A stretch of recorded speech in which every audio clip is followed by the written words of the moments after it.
शिक्षक जहां अपने ज्ञान से भविष्य की आधारशिला रखते हैं, आज वही मजबूरन स्कूल खोलने से पहले साफ सफाई करने का काम कर रहे हैं।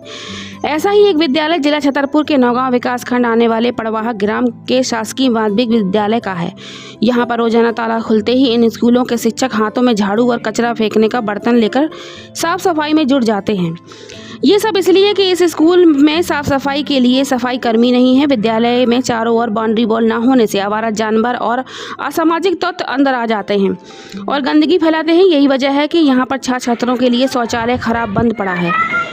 अध्यापक और बच्चों ने बताया कि ये सब बाउंड्री वॉल सफाई कर्मी न होने से बच्चों के स्वास्थ्य के मद्देनज़र स्कूल के क्लास लगने से पहले अध्यापकों और छात्रों को मिलकर यहाँ की साफ सफाई करनी पड़ती है। यहाँ की प्राचार्य ने बताया कि इस बाउंड्री वॉल बनाने और साफ सफाई कर्मचारी के लिए विभाग के अधिकारियों को कई बार लिखित सूचना दी गई, लेकिन आज तक ध्यान नहीं दिया गया। इसलिए आज मजबूरन शिक्षकों को साफ सफाई करना पड़ रही है और यहाँ के बच्चों को खुले में शौच क्रिया के लिए जाना पड़ रहा है। क्या पढ़ती हैं आप? कितने टीचर हैं आपके? सर मतलब वो वाला स्कूल अलग है ना जी, यहाँ पर 3 अच्छा। तो और खाना वगैरह कैसा मिलता है? सर वहाँ पीछे कुछ हाँ, तो खाना कैसा मिलता है, कैसा बनाती है? सही बनती है। अच्छा, टीचर वगैरह? सर टीचर भी अच्छा पढ़ाई कराती है। अच्छा। अजय जी बताओ, अभी कहाँ जा रही हो? हम तो टॉयलेट जा रहे हैं। अच्छा, टॉयलेट जा रही थी। तो टॉयलेट और बाथरूम तो इतना खराब पड़ा है, तो ऐसी खुले में जाती हो क्या? नहीं तो वो तो इतना गंदा पड़ा है ना, खुला है ना। कुछ में ताले लटके हैं, कुछ इस तरीके का नहीं देख रही हैं आप, गंदा पड़ा है तो ऐसी में जाती हो? सर वो उसमें ताला नहीं डाला ना। तो वही कह रहे हैं ना, तो वो तो खुला है, गंदा पड़ा है, गंदा पड़ा। सब कुछ साफ है सर, साफ है अंदर से। नहीं, ये नहीं है कि आपको यहाँ बाउंड्री होना चाहिए, बाउंड्री हो जाए, एक गेट लग जाए। सहमत है कि बाउंड्री हो जाए, आदमी गेट तोड़ के चले जाए। अच्छा, ये होते लगो तो हर जगह लग रहा है गेट। नहीं, यहाँ की बाउंड्री जब बन जाए तो अपना वो हो जाएगा। प्रधान गंदगी है, वो बताता भी है, हम लोग करें शासन के ऐसे आदेश कि बच्चे ना करें, इसलिए बच्चे बाउंड्री वॉल होती बेटा। तो ये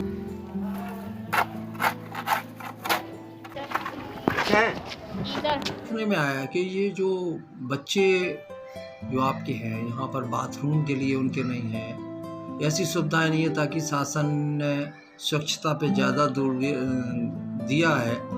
और भी देखा गया कि यहाँ पर स्कूल के सामने ही बहुत ही गंदगी इस तरीके का, तो आप इसके बारे में कुछ बताएं, क्या वजह है ऐसी? जी, आपने जो ये बात कह रहे हैं सत्य कह रहे हैं। हमारे यहाँ शाला परिसर में शायद आप देख रहे हैं कि गोबर डाला हुआ है, गंदगी दिखाई दे रही है। मैंने श्रीमान जो है अपने वरिष्ठ कार्यालय में संकुल प्राचार्य महोदय, मैंने DRC महोदय और अपने जो टूर में आते हैं जन शिक्षक महोदय से कई बार लिखित में मैंने जो है निवेदन भी किया, और एक बार मैंने श्रीमान तहसीलदार महोदय को भी लिखित रूप में आवेदन दे चुका हूँ कि श्रीमान यहाँ की बाउंड्री वॉल बनवा दी जाए। तो हमारे यहाँ जो ये समस्या है, क्योंकि हम लोग 10 बजे जब स्कूल में सभी शिक्षक आते हैं, पहले गोबर उठाते हैं, इसके बाद शालाएँ संचालित करते हैं, और हम लोग काफ़ी रूप से परेशान रहते हैं। हमारा जो ये शौचालय है, तो शौचालय जीर्ण शीर्ण स्थिति में, हम वहाँ बच्चों को रोके रहते हैं कि उधर नहीं जाना है, कि वो बालिका शौचालय है, वो आधे से जो है धंस गया है, उधर नीचे स्थिति वहाँ ख़राब है, इसलिए वो गंदा टाइप का उधर बेकार जो है उसको यूजलेस है। और इसका प्रस्ताव श्रीमान DRC महोदय को और CAC के माध्यम से जो है मैं भिजवा चुका हूँ, और ये पूर्व में भी 2021 में भी इसका प्रस्ताव भिजवाया गया था, किंतु अभी तक उस पर कोई अमल कार्रवाई नहीं हुई। हमने उनसे मांग की है श्रीमान DRC महोदय जी से कि एक बालिका शौचालय या 2 बालिका शौचालय होना चाहिए, क्योंकि हमारे यहाँ छात्राएं अधिक हैं, और ओपन मूत्रालय होना चाहिए बच्चों के लिए, क्योंकि बच्चे हमारे यहाँ दर्ज संख्या 158 संख्या बच्चे हैं, जिसमें से हमारे यहाँ उपस्थिति 120, 130, 140 तक हो जाती है। तो थोड़ी सी समस्या है। प्रशासन, यदि शासन हमारा सिस्टम थोड़ा सा ध्यान दें तो हमारे यहाँ की समस्या बाउंड्री वाल होने से हमें यहाँ बागवानी संबंधी रख रखाव नहीं कर पाते। सर यहाँ पर एक मैटर आया है कि यहाँ पर प्रांगण है अपने, यहाँ पर किसी ने अवैध कब्जा करके मकान तैयार कर लिया है, उसके ऊपर क्या उन्होंने कोई नोटिस वगैरह दिया आपकी? कहाँ पर उन्होंने आपको इसमें इन्वॉल्व किया या गलतियाँ हैं? आप इसमें क्या कहना चाहेंगे? तहसीलदार महोदय का औचक निरीक्षण किसी जो है इसी संबंधित शायद शिकायत रही होगी, उन्होंने बताया था। औचक निरीक्षण 12 अगस्त 2022 को यहाँ पे किया था। उन्होंने देखा था कि यहाँ पे जो है अतिक्रमण किया गया है। लाड कुंवर विश्वकर्मा और बगल में पाल जी हैं, दशरथ पाल जी, हमारे जो है ये आंगनवाड़ी से के परिसर से लगा हुआ जो जगह है आंगनवाड़ी की, वहाँ पे अतिक्रमण किया गया है, बाउंड्री से अंदर है। उन्होंने श्रीमान महोदय जी ने हमसे पूछा कि ये अतिक्रमण की सूचना क्यों नहीं दी। इसकी सूचना जबकि मैंने 10 फरवरी को अपने डिपार्टमेंट BRC को व्हाट्सएप पे मैंने डाली थी, जनशिक्षक के नाम से। इसके पूर्व में भी हमारे वरिष्ठ जो हमारे शिक्षक हैं श्री मुन्ना लाल चौरसिया जी, उन्होंने बताया था कि ये अतिक्रमण 2007-8 में इसका किया गया था, जिसकी सूचना हमने तहसील में हमारे द्वारा दी गई थी।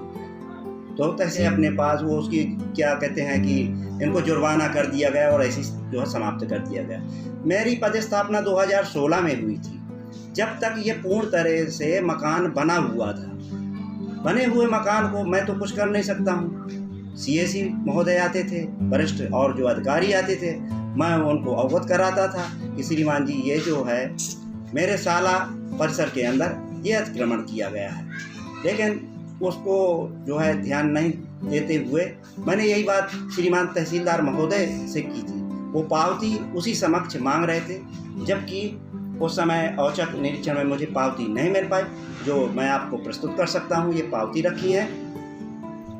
तो उन्होंने हमें नाराज़गी व्यक्त की और मेरे यहाँ की समस्या स्वयं न पूछते, जो कि मैं अपनी समस्या श्रीमान तहसीलदार महोदय के सामने रखना चाहता था। उन्होंने जो है मेरी बात नहीं सुनी और उन्होंने अपने जो है जिसका प्रतिवेदन, गंदगी संबंधी प्रतिवेदन, ये अतिक्रमण संबंधी प्रतिवेदन श्रीमान कलेक्टर महोदय को भेज दिया। वहाँ से मुझे कारण बताओ नोटिस मिला, जिसके समक्ष में उन्होंने 24 घंटे का अल्टीमेटम था। मैं तत्काल 24 घंटे के अंदर श्रीमान कलेक्टर महोदय के समक्ष प्रस्तुत हुआ, सभी साक्ष्य सहित, और मैंने निवेदन किया और मैंने बताया उन्हें कि श्रीमान जी हमारे यहाँ ऐसी समस्या है। साहब ने सुनी, उन्होंने कहा कि हम कार्रवाई कराते हैं और उन्होंने आश्वासन दिया था। यहाँ तक जो है हमारी अभी